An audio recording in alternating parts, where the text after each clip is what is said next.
Palalakasin pa ng Department of Agriculture ang Rice for All program nito.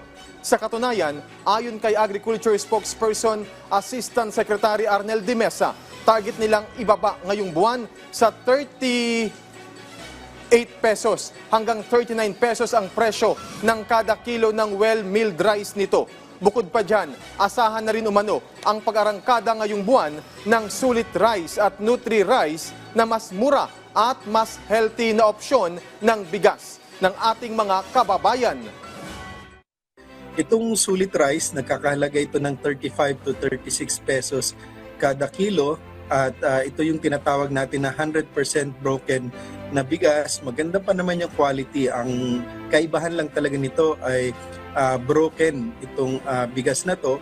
Sinubukan na namin itong iluto dito sa opisina at maganda naman yung quality ng bigas na to.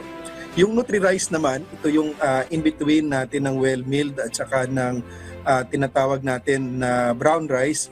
Marami pang nutrients na natira ito. Ito yung tinatawag din na one pass.